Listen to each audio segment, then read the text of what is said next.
میں نے اس سے پوچھا آپ کو آخر ہم سے پرابلم کیا ہے؟ وہ ہنس کر بولا ہم بھی آپ سے یہی پوچھ رہے ہیں، آپ کو آخر ہم سے پرابلم کیا ہے؟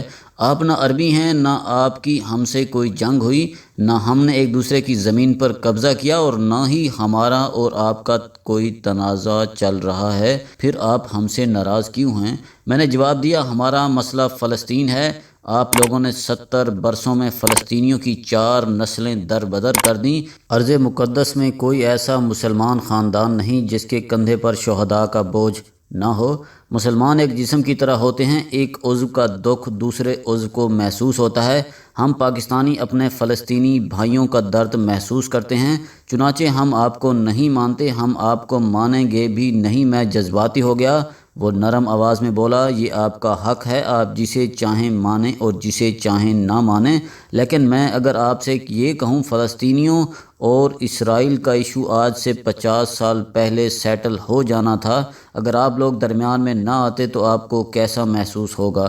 میں نے حیرت سے پوچھا کیا مطلب؟ وہ بولا اسرائیل کا ایشو مذہبی نہیں سیاسی ہے، ہماری جنگ مسلمانوں سے نہیں عرب ڈکٹیٹروں سے ہے، ہمیں عرب ڈکٹیٹر فلسطینیوں کے ساتھ نہیں بیٹھنے دیتے، ہم پر جتنے حملے ہوئے یا ہماری جتنی جنگیں ہوئیں ان کے محرک عرب حکمران تھے، یہ جمال عبد الناصر یا انور السادات تھا، یہ کرنل قذافی اور صدام حسین تھا، یا پھر یہ شاہ حسین، حافظ الاسد اور حسنی مبارک تھا، اور یہ کون تھے؟ یہ عامر تھے، اور یہ سب اپنے اقتدار کے دوام اور اپنی عوام کو مطمئن کرنے کے لیے ہمارے خلاف محاذ کھول لیتے تھے۔ فلسطین حاصل کرنا یا اسرائیل کو ختم کرنا ان کا مقصد نہیں تھا، یہ صرف اپنی عوام کو باندھ کر رکھنے کے لیے اسرائیل دشمنی کا نعرہ لگاتے تھے، اور ان لوگوں کی وجہ سے لاکھوں یہودی اور فلسطینی مسلمان مارے گئے۔ ہم شروع دن سے ہی یہ تنازع حل کرنا چاہتے تھے، ہمارے سب سے بڑے دشمن عیسائی تھے، ہمارے درمیان 2000 سال سے جنگ چل رہی ہے، ہمیں ان 2000 برسوں میں صرف اور صرف عیسائیوں نے نقصان پہنچایا، لیکن ہم نے پھر بھی ان کے ساتھ اپنے سارے تنازع نمٹا لیے۔ ہم آج ایک دوسرے کے دوست بھی ہیں اور اتحادی بھی، جبکہ مسلمانوں کے ساتھ ہماری کبھی جنگ تھی اور نہ ہوگی۔ ہم ایک دوسرے کا ذبیحہ تک کھا لیتے ہیں، اور آپ آل ابراہیم پر درود بھیجتے ہیں، قبلہ اول بھی آپ کا اور ہمارا ہے، جبکہ عیسائیوں کے ساتھ ہمارا کوئی ایسا تعلق نہیں تھا۔ چنانچہ ہم عالم اسلام کے ساتھ زیادہ آسانی سے اپنے تنازع حل کر سکتے ہیں، مگر ہم جب بھی قریب پہنچتے ہیں تو عرب ملکوں کے عامر ہمارے راستے کی رکاوٹ بن جاتے ہیں۔ آج بھی ایران کے شدت پسند اور ترکی کا مستقبل کا سلطان طیب اردگان مسلمانوں اور ہمارے درمیان رکاوٹ ہے۔ یہ دونوں جس دن ہٹ جائیں گے مسلمانوں کے ساتھ ہمارے سارے مسئلے نبٹ جائیں گے۔ میں نے ایک لمبی سانس لی اور کہا یہ باتیں سننے میں بہت اچھی لگتی ہیں، مگر حقائق اس سے بالکل مختلف ہیں۔ وہ ہنس کر بولا مثلاً میں اب بات آگے بڑھانے سے پہلے آپ کو اس وہ کے بارے میں بتاتا چلوں، یہ جرمن صحافی ہے، یہودی ہے، مڈل ایسٹ میں کام کرتا ہے، اور میرا اس سے فیس بک کے ذریعے رابطہ ہوا تھا۔ UAE نے نومبر 2020 میں اچانک پاکستان کے ویزے بند کر دیے تھے۔ میں نے اس سے رابطہ کیا اور صورتحال کو سمجھنے کی کوشش کی۔ اس نے تسلیم کیا یہ اسرائیل کی طرف سے پاکستان کو پہلا جھٹکا ہے، دوسرا جھٹکا اب دوسرے برادر اسلامی ممالک کی طرف سے آئے گا، اور پھر اس کے بعد پوری OIC کشمیر پر بھارت کی حمایت کر دے گی۔ یوں پاکستان پوری دنیا میں اکیلا رہ جائے گا۔ ایران اور شاید ترکی حمایت کریں، لیکن یہ حمایت بھی بس زبانی کلامی ہوگی۔ یہ میرے لیے ایٹمی خبر تھی، چنانچہ میں نے اس سے پوچھا آپ کو آخر ہم سے پرابلم کیا ہے؟ اور اس کے بعد ہمارا مکالمہ شروع ہو گیا۔ اس کا خیال تھا آپ لوگ خیالوں میں زندہ ہیں، آپ بدلتے ہوئے حقائق کو سمجھنے کی کوشش نہیں کر رہے۔ ہم تنازع ختم کرنا چاہتے ہیں، ہم نے عرب حکمرانوں کے ساتھ گیو اینڈ ٹیک کر لیا ہے، آپ بھی اگر اب ہمارے ساتھ میز پر بیٹھ جائیں تو ٹھیک، ورنہ ہم اپنے آپ کو بچانے کے لیے کسی بھی سٹیج تک چلے جائیں گے، پھر ہم انڈیا کے ساتھ مل کر آپ کی سرحد پر بھی بیٹھ جائیں گے، آپ کو پھر دنیا کے کسی ملک سے قرضے بھی نہیں ملیں گے، آپ کے ورکرز بھی عرب کے صحراؤں سے واپس آ جائیں گے، اور آپ کو پھر ایک طویل جنگ بھی لڑنا پڑے گی۔ میں نے وجہ پوچھی، اس کا کہنا تھا ہم یہودیوں نے 5000 سال مار کھائی، ہم حضرت یعقوب کے دور میں فلسطین سے مصر پہنچے تھے، اور پھر ہمیں کسی نے سیدھا کھڑا نہیں ہونے دیا۔ اہرام مصر کی تعمیر سے لے کر ہٹلر کے کیمپوں تک ہماری تاریخ میں خون اور آنسوؤں کے سوا کچھ نہیں۔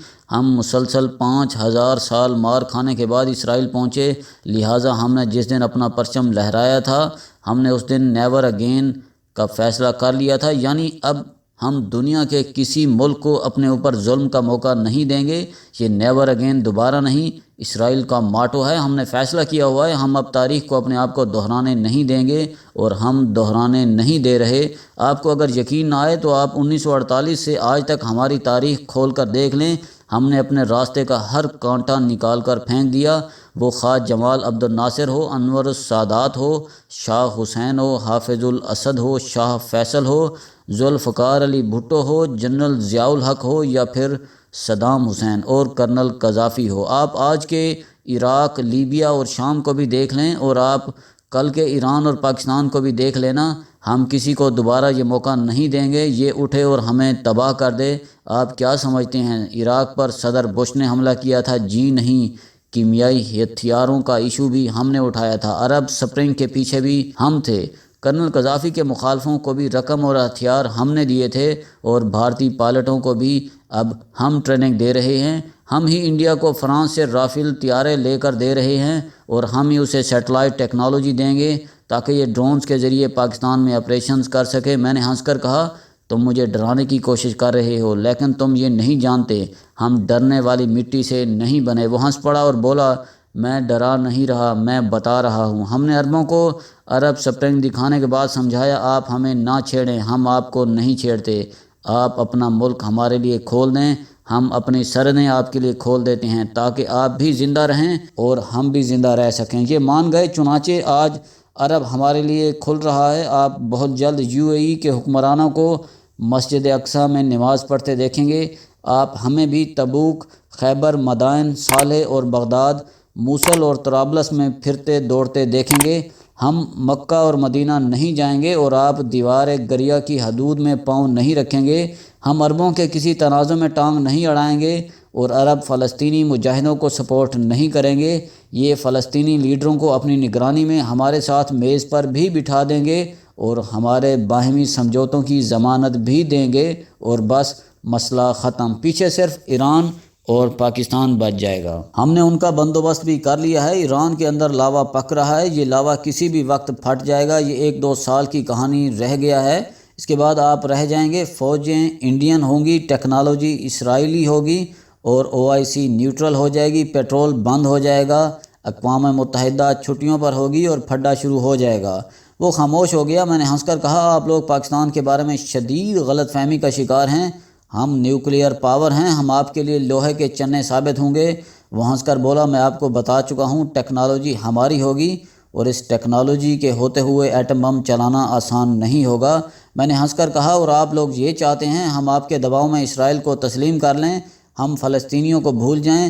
اس نے کہا لگایا اور بولا، تسلیم کر لیں کیا مطلب؟ آپ لوگ تسلیم کر چکے ہیں، بس آپ میں اعتراف کی ہمت نہیں۔ آپ چاہتے ہیں یہ اعلان آپ نہ کریں، اسرائیل کر دے، اسرائیل اپنے بارڈر پاکستانیوں کے لیے کھول دے، یہ اعلان کر دے، پاکستان ہمیں مانے یا نہ مانے، لیکن ہم پاکستان کو تسلیم کرتے ہیں، اسرائیل اس کے لیے تیار ہے، مگر اسے ایک گارنٹی چاہیے، آپ لوگ ہمارے اعلان کے بعد انکار نہیں کریں گے۔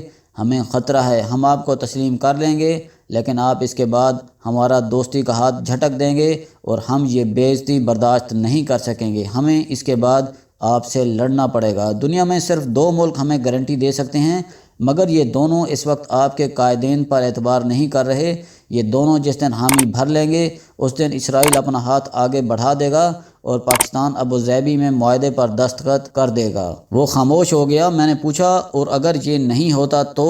وہ ہنس کر بولا، بس پھر آپ یہ یاد رکھیں، ہمارا ایک ہی مقصد ہے، نیور اگین۔ چنانچہ پھر ہم آپ کو عراق، لیبیا اور شام کی طرح کھوکھلا کر کے چھوڑیں گے۔ میں نے سنا، سر ہلایا اور کہا، پھر آپ ہمیں جانتے ہی نہیں، ہم اگین اینڈ اگین کے قائل ہیں، ہم خان ہیں اور خان مر جاتے ہیں لیکن پیچھے نہیں ہٹتے۔